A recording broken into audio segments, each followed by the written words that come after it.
दोस्तों नमस्कार, मैं हूं डॉक्टर प्रदीप प्रसन्न। आप भी प्रसन्न होंगे, ऐसी आशा ही नहीं पूर्ण विश्वास है। आप सबका स्वागत है मेरे चैनल हिंदी की बिंदी पर। तो आइए आज कुछ नया सीखते हैं नए टॉपिक के साथ।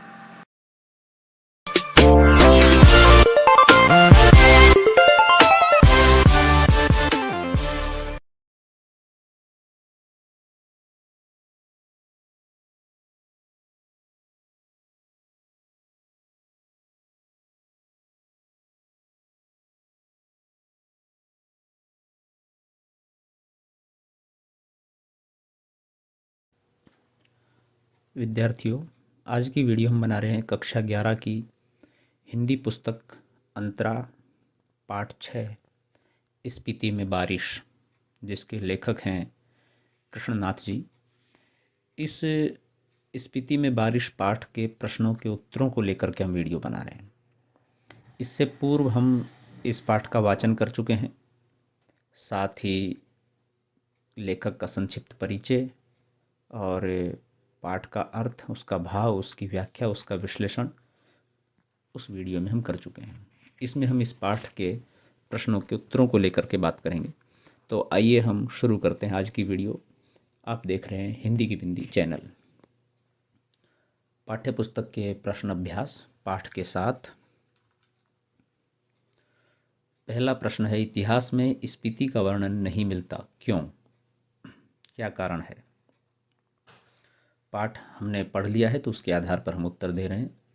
उत्तर है, स्पीति की भौगोलिक स्थिति विचित्र है।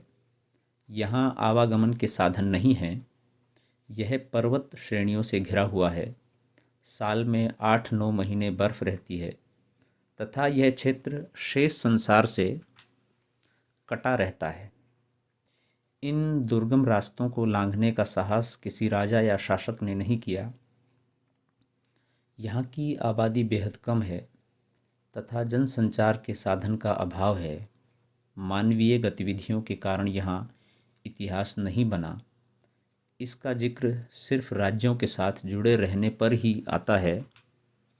यह क्षेत्र प्रायः स्वायत्त ही रहा है। तो इन कारणों की वजह से किसी राजा ने इस पर अधिकार नहीं किया, शासन नहीं किया। दूसरा ये भी है, एक सामान्य सी बात है, जहाँ पर कुछ संभावनाएं ज़्यादा लगती है, जहाँ पर आय हो, इनकम हो, रोजगार के संसाधन हो, तो उसी पर लोग शासन करना चाहेंगे, उससे कुछ ना कुछ लाभ होगा। प्रश्न नंबर 2 है, स्पीति के लोग जीवन यापन के लिए किन कठिनाइयों का सामना करते हैं? उत्तर है, स्पीति के लोग जीवन यापन के लिए निम्नलिखित कठिनाइयों का सामना करते हैं। लंबी शीत ऋतु होने के कारण ये लोग दुनिया से कटे रहते हैं। यहाँ जलाने के लिए लकड़ी नहीं होती, इसलिए वे ठंड से ठिठुरते हैं। साल में सिर्फ एक फसल होती है। गेहूँ, जौ, मटर व सरसों के अलावा अन्य फसल नहीं हो सकती। किसी प्रकार के फल व सब्जी उत्पन्न नहीं होते। रोजगार के साधन नहीं हैं। जमीन उपजाऊ है परंतु सिंचाई के साधन अविकसित हैं। अत्यधिक सर्दी के कारण लोग घरों में ही रहते हैं। अगला प्रश्न है 3, लेखक माने श्रेणी का नाम बौद्धों के माने मंत्र के नाम पर करने के पक्ष में क्यों है? उत्तर है, बौद्ध धर्म में माने मंत्र की बहुत महिमा है। ओम मणि पद में हूँ, इनका बीज मंत्र है।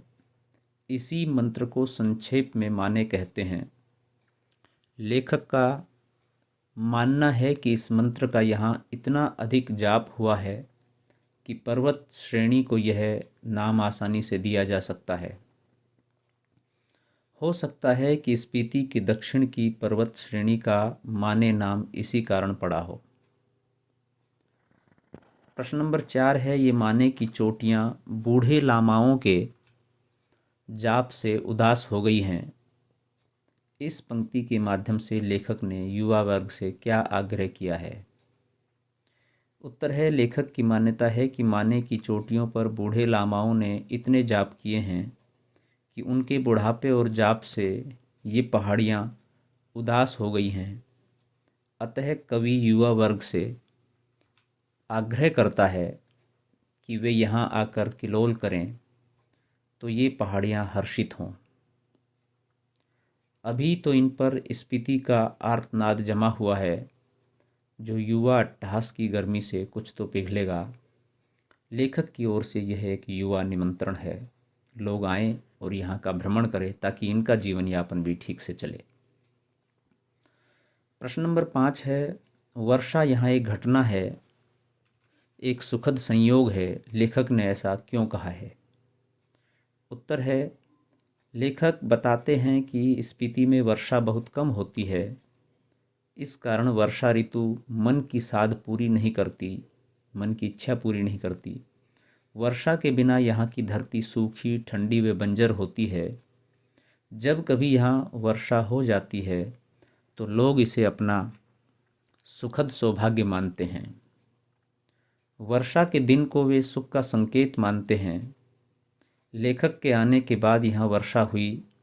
लोगों ने उसे बताया कि वर्षा होने के कारण आपकी यात्रा सुखद होगी। प्रश्न नंबर 6 है, स्पीति अन्य पर्वतीय स्थलों से किस प्रकार भिन्न है? उत्तर है, स्पीति अन्य पर्वतीय स्थलों से बहुत भिन्न है। जैसे यहाँ के दरे हुए ऊंचे व दुर्गम हैं, यहाँ के दर्रे बहुत ऊंचे व दुर्गम हैं। यहाँ सब्जी व फल उत्पन्न नहीं होते। यहाँ वर्ष में एक ही फसल होती है। साल में 9 महीने बर्फ़ जमी रहने के कारण यह क्षेत्र संसार से कट जाता है। यहाँ के पहाड़ों की ऊंचाई 13,000 से 21,000 फीट तक की है। यह अत्यंत दुर्गम है। पाठ के आसपास के जो प्रश्न हैं उनके उत्तरों की बात करते हैं। पहला प्रश्न है, स्पीति में बारिश का वर्णन एक अलग तरीके से किया गया है। आप अपने यहाँ होने वाली बारिश का वर्णन कीजिए। आप कर सकते हैं, लेकिन हम एक उदाहरण आपके सामने रख रहे हैं। इसके आधार पर आप अपने शब्दों में अपने यहाँ होने वाली बारिश का वर्णन इस तरह से कर सकते हैं। उत्तर, हमारे यहाँ तपती गर्मी के बाद जब आकाश में काले बादल घुमड़ घुमड़ कर आते हैं तो शरीर व मन को शांति मिलती है। वर्षा होते ही चारों तरफ प्रसन्नता फैल जाती है। प्रकृति भी प्रसन्न होकर हंसती हुई प्रतीत होती है। बच्चों की मस्ती देखते ही बनती है। पक्षी अपनी खुशी का इजहार स्वर उत्पन्न करके करते हैं। तालाब, नहरें, नदियाँ सब पर यौवन आ जाता है। ऐसा लगता है मानो धरती फिर जवान हो गई हो। प्रश्न नंबर 2 है, स्पीति के लोगों और मैदानी भागों में रहने वाले लोगों के जीवन की तुलना कीजिए। किनका जीवन आपको ज़्यादा अच्छा लगता है और क्यों? मैदानी भाग में आप रहते हैं या आपने लोगों को रहते हुए देखा होगा, उनके बारे में पढ़ा होगा। और स्पीति में रहने वाले लोगों का जीवन हमने इस पाठ के आधार पर पढ़ लिया। तो दोनों की तुलना करते हुए किसका जीवन बेहतर है और क्यों है, उसका कारण लिखना है। तो उत्तर है, स्पीति के लोग भयंकर शीत और विषम परिस्थितियों में जीवन यापन करते हैं। संचार माध्यम व यातायात के साधन वहाँ हैं ही नहीं। वर्ष भर ठंडक ही रहती है। अल्प समय के लिए तापमान थोड़ा कम होता है। जीवन में नीरसता और आर्तनाद भरा रहता है। तरह तरह के फल फूल तो दूर, वनस्पति का भी वहाँ अभाव है। इसके विपरीत मैदानी भागों में संचार और यातायात के भरपूर साधन है। वर्ष में सर्दी, गर्मी, बरसात, बसंत, पतझड़ सभी ऋतुओं का क्रम चलता रहता है। इससे जीवन की सरसता और खुशी बनी रहती है। मैदानों में हरियाली, फल फूल, पशु पक्षी सब कुछ भरपूर है। इसीलिए तुलनात्मक दृष्टि से मैदानी भागों में जीवन ज़्यादा अच्छा है, क्योंकि यहाँ सुख सुविधाएं, खुशियों से भरा वातावरण है। तो ये दोनों में अंतर है। प्रश्न नंबर 3 है, स्पीति में बारिश एक यात्रा वृत्तांत है। इसमें यात्रा के दौरान किए गए अनुभवों, यात्रा स्थलों से जुड़ी विभिन्न जानकारियों का बारीकी से वर्णन किया गया है। आप भी अपनी किसी यात्रा का वर्णन लगभग 200 शब्दों में कीजिए। आप स्वयं भी कर सकते हैं और आपके सामने हम एक उदाहरण प्रस्तुत कर रहे हैं, इसको भी आप लिख सकते हैं चाहे तो। उत्तर है, मैं एक बार जयपुर गया था। वहाँ का मौसम हमारे यहाँ से कुछ भिन्न था। मैं वहाँ जुलाई के महीने में गया था। जुलाई के महीने में पतंग उड़ाई जाती है। मुझे पतंग उड़ाना और उड़ती हुई पतंगें देखना अच्छा लगा। जब मैं जयपुर से वापस अपने घर आ रहा था तो मुझे रास्ते में जो भी पेड़ पौधे या पक्षी दिखाई दे रहे थे वे मुझे पतंग ही लग रहे थे। रास्ते में हमने एक होटल पर रुककर खाना खाया। उस होटल के पास एक पर्वत था। पर्वत का दृश्य बहुत सुंदर दिखाई दे रहा था। प्रश्न नंबर 4 है, लेखक ने स्पीति की यात्रा लगभग 30 वर्ष पहले की थी। इन 30 वर्षों में क्या स्पीति में कुछ परिवर्तन आया है? जानें, सोचें और लिखें। इस पाठ के आधार पर लिखना है कि क्या परिवर्तन हो सकता है। ये विद्यार्थियों आपकी अपनी परीक्षा एक तरह से आप कमेंट्स में हमें लिख के भेजिए। फिर जिन विद्यार्थियों के उत्तर ठीक आएंगे हम उनको सटीक करके और अच्छा करके बेहतर आपको एक उत्तर लिख के देंगे। आपका अभ्यास भी हो जाएगा इस बहाने और आप लिख भी पाएंगे। भाषा की बात करें तो पहला प्रश्न है, पाठ में से दिए गए अनुच्छेद में क्योंकि, और, बल्कि, जैसे ही, वैसे ही, मानो, ऐसे शब्दों का प्रसंग करते हुए उसे दोबारा लिखिए। जैसे लैंप की लो तेज की, खिड़की का एक पल्ला खोला तो तेज हवा का झोंका मुंह और हाथ को जैसे छीलने लगा। मैंने पल्ला भिड़ा दिया, उसकी आड़ में देखने लगा, देखा कि बारिश हो रही थी। मैं उसे देख नहीं रहा था, सुन रहा था। अंधेरा, ठंड और हवा का झोंका आ रहा था, जैसे बर्फ का अंश लिए तुषार जैसी बूंदें पड़ रही थी।